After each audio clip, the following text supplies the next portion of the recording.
Bismillahirrahmanirrahim. Assalamualaikum warahmatullahi wabarakatuh. Salam sejahtera untuk kita semua, hadirin dan rekan-rekan serta tutor yang saya hormati. Pertama-tama, marilah kita panjatkan puji syukur kita kehadirat Allah Subhanahu wa Ta'ala karena telah memberikan rahmatnya sehingga kita bisa hadir di sesi diskusi 4 ini dalam keadaan sehat. Perkenalkan, nama saya Muhammad Nur Ain, Prodi Manajemen, NIM 048077673 di UPBJJ Batam. Dalam diskusi ini, saya akan menyampaikan sebuah gagasan dengan judul COVID-19 yang menyebabkan hilangnya pekerjaan. Apa itu COVID-19? Coronavirus disease atau disingkat COVID-19 adalah penyakit menular yang disebabkan SARS-CoV-2 atau salah satu jenis coronavirus. Apakah COVID-19 itu menular? Jawabannya adalah iya. Karena adanya infeksi penyebaran satu orang ke orang lain melalui percikan atau droplet, sehingga jaraknya mencapai 1 meter. Droplet ini bisa menempel di benda. Namun droplet ini tidak akan bertahan lama jika di area luar. Waktu paparan dari virus corona, timbulnya gejala klinis antara 1-14 hari dengan rata-rata gejala hingga 5 hari. Maka orang yang sakit diwajibkan menggunakan masker guna meminimalisir penyebab droplet. Penderita COVID-19 dapat mengalami seperti demam tinggi, batuk kering, dan kesulitan bernafas. Sampai saat ini belum diketahui penyebab dari COVID-19.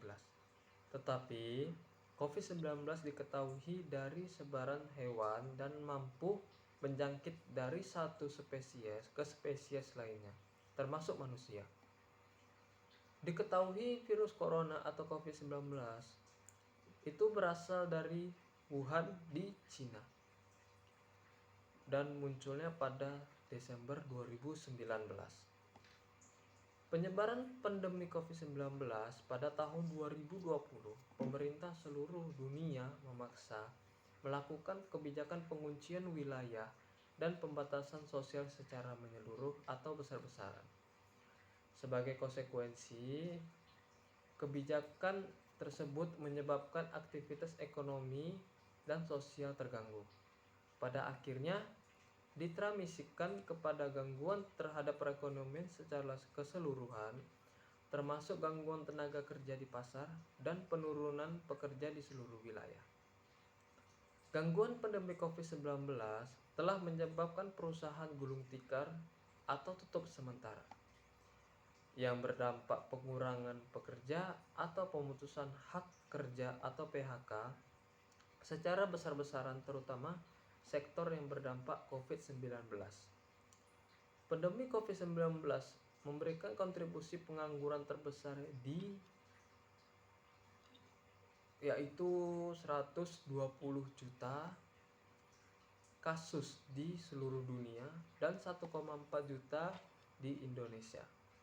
Hal ini merupakan hal yang sangat serius dan perlu perhatian khusus dari pemerintah. Sepanjang tahun 2020, tingkat pengangguran meningkat 5,2% sehingga naik menjadi 18% dibandingkan tahun 2019. Tingkat pengangguran terbesar di dunia adalah Amerika Serikat, mencapai 8,3% pada tahun 2020. Kebijakan penguncian wilayah dan pembatasan sosial yang diikuti ketentuan pengangguran, jam operasional usaha yang menyebabkan hilangnya jam kerja karyawan, dan hilangnya pekerjaan. Sementara sektor industri menyebabkan kehilangan jumlah pekerjaan. Tetapi sektor tersebut masih menjadi penopang ekonomi sebagian besar negara. Berdasarkan jenis pekerjaan, sektor non-pertanian mengalami kehilangan paling besar sepanjang tahun 2020.